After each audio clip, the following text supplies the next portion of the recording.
This is the antenna I'm going to use for my radio.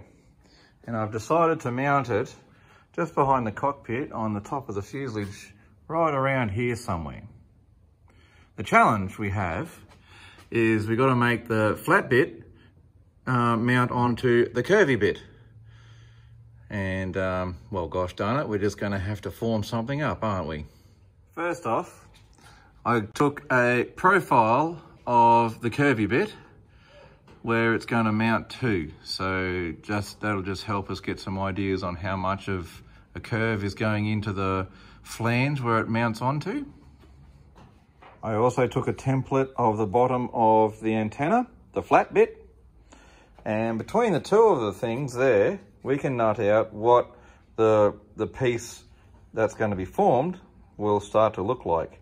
So we've got the curve of the fuselage, we've got the flat, how high we want it off the fuselage, and then from there we can work out angles and all of that sort of stuff for flanges and the mounting points. From there, we can make a form block. So this is what I come up with. Notice that it's still flat on the bottom, so we still haven't fixed that problem down there where it mounts. So we're going to have to do this in two separate pieces. First, we're going to form the flange, this piece down here, and then we'll worry about the flange after that, where the bits will screw onto the fuselage. So that's what this block's about.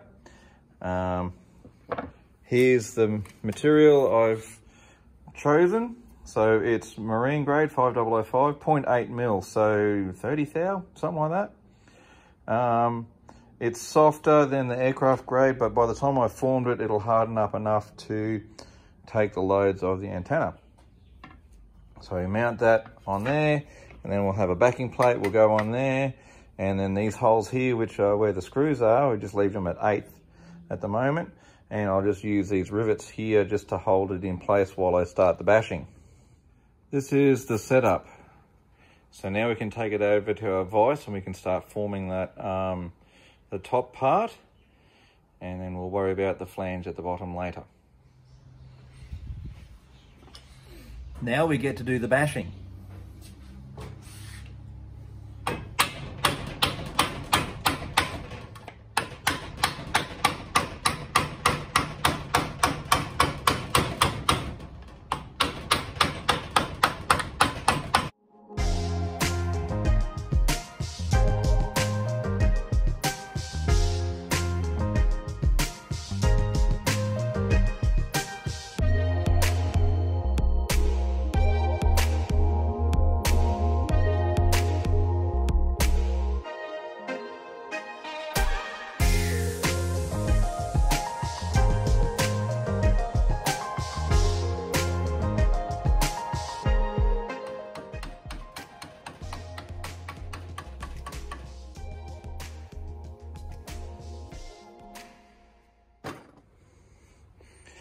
There we go, that'll do for the minute.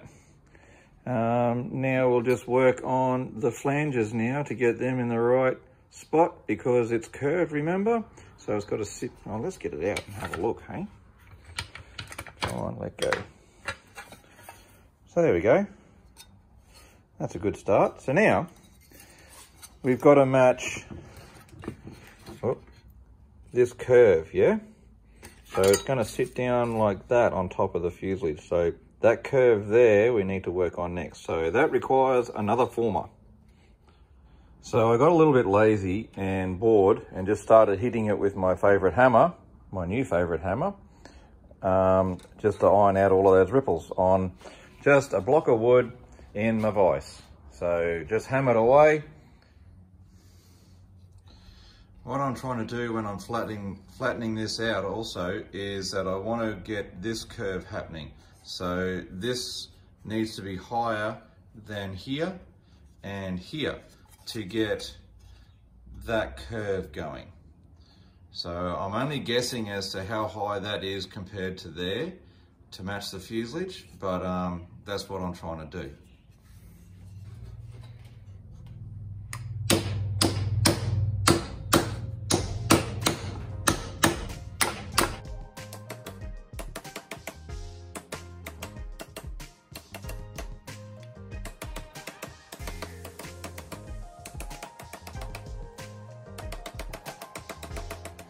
So that's looking a bit better. Still a few little whoops there that we need to work on, but and a few little ripples in there I can dress out with the English wheel. But you can see each blow of the hammer starts at this point and we're working it out. So we're stretching that material out and getting it flat. So you can see the comparison there is between what we had originally and what we're working on.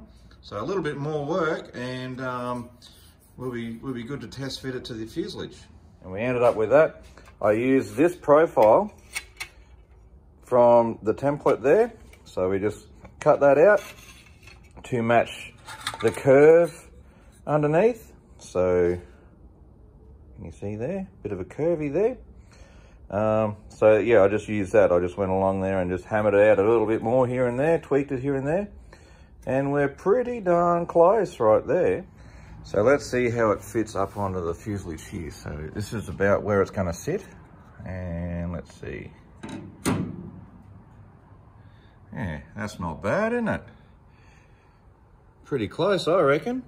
Probably a little tweak here and there. Looks like there's a little bit of work to be done just here. But there you go. The flat bit and the curved bit seem to match pretty well. So from there, we can start marking out exactly where this is going to sit and start attaching it proper.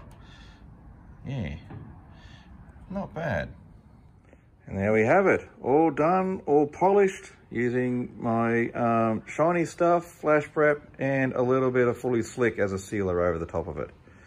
And that's the result. She's ready now to put the antenna on and then attach it all to the fuselage. Pretty happy.